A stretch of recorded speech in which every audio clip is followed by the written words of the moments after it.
and welcome to my channel. I'm Mandi Grace, author of 10 young adult novels so far, 8 of which I'm kind of rewriting this year, sort of. I don't know. We'll see what happens. Welcome to my reading recap for last month. What was October?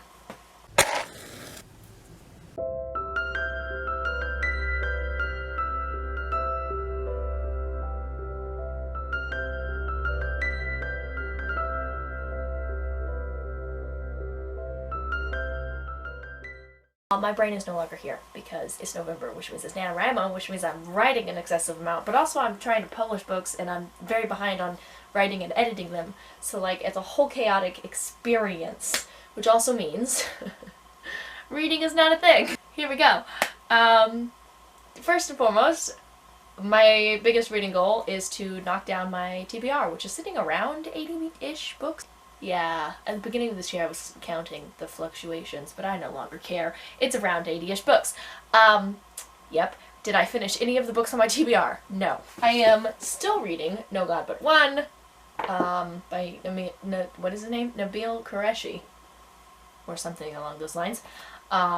Listen, I can't do any names, you guys, unless your name is Bob. I can't pronounce it. Anyway. That's a me problem. Yeah, I'm only 80 pages into this book. I'm loving it. This was actually supposed to be research for Dusty. The first 80 pages, well, less than that, probably first 60 or something, were research for Dusty, and then, I published that book. So, if anything interesting comes up in the rest of it that I feel I need to do something with, I'll go edit Dusty again. I'm planning on editing them all again anyway. So, whatever. But, honestly, there's only one major scene where I have a conversation comparing Islam and Christianity. And it's a fairly straightforward conversation, and I don't really go into Islam necessarily. So, what I have read, of my other research, and also the limited research of this specific book, yeah, nothing clashed with the scene. I'm loving this book, I really am. I just don't have time to read. Or I don't make time to read is probably the more accurate statement. So I haven't made it very far, obviously. But I'm really enjoying it. It's really intellectual. It's fun and also like insightful to see the comparison from a very intellectual mind who also has experience with both religions, because he was raised Muslim, he loved his childhood, his culture, like everything. He was very devoted to Allah. And then he had a come to Jesus moment, literally, and became very devoted as a Christian. But he's also the man is dead, but he was very devoted, that's not what I was saying. He's very intelligent. That's what I was saying. So it's a little above my pay grade, not gonna lie. But I'm enjoying it, and I like that I have to think, like actually think. Not just because it's theological stuff, but like because he's presenting stuff, and I'm like, what did you just say? Huh? Is a speaker with the Ravi Zacharias International Ministries. He's not. He's dead. The author of New York Times bestselling Seeking Allah Finding Jesus. I have already read that book, loved it. He described at the beginning of this book, he said his Seeking Allah Finding Jesus book was the heart of his story, and this is the intellectual side. And he's not kidding. Anyway, he holds an MD from Eastern Virginia Medical School, an MA in Christian Apologetics from Biola University, an MA in Religion from Duke University, and an MPhil? MPhil. What's an MPhil? I don't know. In Judaism and Christianity from Oxford University. This says he is pursuing, which is no longer true because the man is dead, but a doctorate in New Testament studies at Oxford. I don't know if he got that or not before his untimely death. But very intelligent person, okay? That's what I'm getting at. Anyway, yeah, no, this book is a lot of fun, and it's very deep, and it really goes into the history and like the building and founding of both religions. I know more about both religions than I ever thought I needed to. It's like, wow. I've been a Christian my entire life. Not a, like, I don't know what I was about to say, shallow? superficial, I don't know, but like serious. I study the Bible and just read other books to help me study the Bible, and like I really dig into it. And then sometimes things come up in my life that make me dig into it even more. Like I had an experience a few years ago where some Jehovah's Witnesses came to my door, and instead of being like, well, this is annoying, go away, we don't have the same faith, I was like, well, let's talk about it. I don't know. It was actually really terrifying for me as someone like with social anxiety, sort of like stranger danger, but did it anyway. And then we sort of had like every Tuesday they'd stop by and I'd bake cookies and like we'd chat.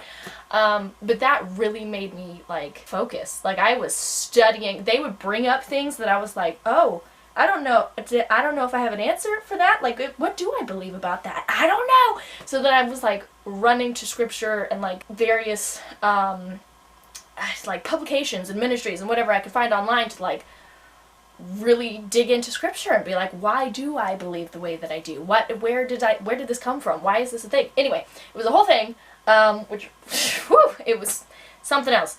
But I feel like I'm doing that again this year, which started as research for Dusty's book, and then just sort of became like, let's just learn about Islam. I don't know. So, yeah, anyway, the point is, I definitely try to, like, actually know why I believe what I believe, and, like, what other people believe, and why they believe it, and then, like, I don't know. There you go. Anyway, I'm really ranting about this book today. I don't know why, you guys. I haven't finished it. It's a good book. Okay, moving on. That was a lot of, I don't know how much of that I'm keeping in. That was a lot. Anyway, the other book on my TBR that I've read this month, I'm like, 3 pages in, is this book called Longbourn, which is a Pride and Prejudice retelling, whatever, new take, from the servant's perspective specifically, which I think I'm really going to love. Haven't actually gotten far enough to tell. So that's my TBR. Yeah, I'm a huge Austen nerd. Massive. I don't, this is all the way to there. I have Jane Austen, but also Jane Austen, but also Jane Austen. I have like 6 different Pride and Prejudices. Don't question it. Yeah, no, big Austen fan. I have read a lot of different, like, modern or, like, fan fiction, whatever, like, other takes on the Pride and Prejudice story or other Jane Austen books. There was a series, which at the moment I cannot remember. I was a teenager when I read them, where there was like 3 books, and one was Pride and Prejudice, and one was Sensibility or something. I don't know. Where this girl was, she's like in the modern world, but she was an Austen nerd, and so she went to London on some sort of like visit Jane Austen's life. I don't know. But then she had a love story that reflected the one that she was learning about. It was like a whole thing. Anyway, which I vaguely remember enjoying those books. The thing I remember the most vividly was the Pride and Prejudice one. Talked about first impressions, which is what the book was originally called. But it went too far into the fanfiction for me, because there was like a big part of that book, whatever the book was, I can't remember. I'll look it up maybe. Probably not. But a big part of the book, like the climax situation, I don't know, was a researcher of some sort discovering, like, I don't know, there were missing pages in First Impressions, and like there was this scene that's not in Pride and Prejudice, and like Lizzie reacting to Darcy kissing her or something like that. And I was just like, but that would never happen. Not that these people weren't, listen, there's a lot of things happening out of wedlock in Austen's book, but she just sort of skirts around and pretends it's not there. There's a lot of illegitimate children all over the place. It's a little crazy. But anyway, point being, Darcy specifically did not engage in that. And so when the book, like the modern girl was like, they kissed, I didn't get to see that. But then also it pertained to her specific, like, modern romance somehow. I don't remember, but it did. And I was just like, I hate it. I hate it all. That's what I remember from reading that. Anyway, but then I really loved the miniseries Death Comes to Pemberley. Also read the book after having watched the show, and I think I actually liked the book too. I remember liking it, but I really loved the show, and I was so sad when it was taken off of Netflix. I might have actually cried. I really loved it. It did a disservice to Fitzwilliam specifically, but otherwise I thought all of the characters were reacting the way that Jane Austen characters would, and everything was just so good. Also, that man, whoever the actor is one of my favorite Darcys, okay? I mean, you can't really beat Colin Firth, but he's one of my favorite Darcys. Right up there with Laurence Olivier, who's also a good one, even though that version is not even remotely Pride and Prejudice.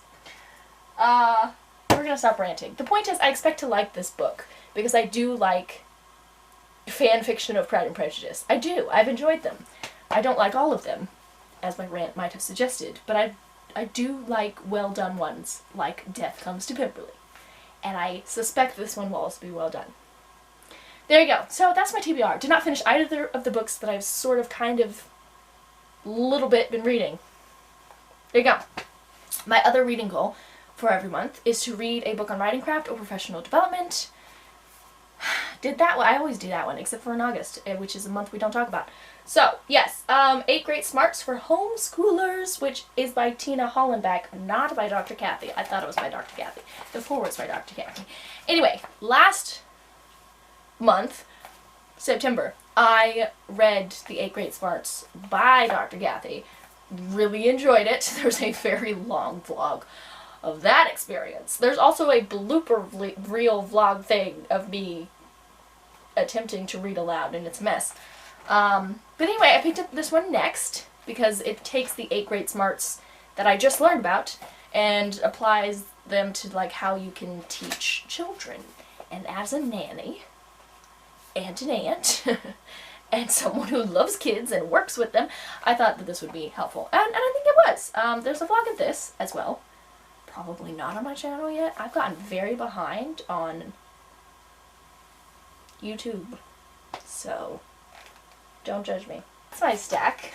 My 2 books I pretended to read, and then this one. The end. Today had a lot of ranting. I don't know what that was about. Sorry for the ranting. We're done here.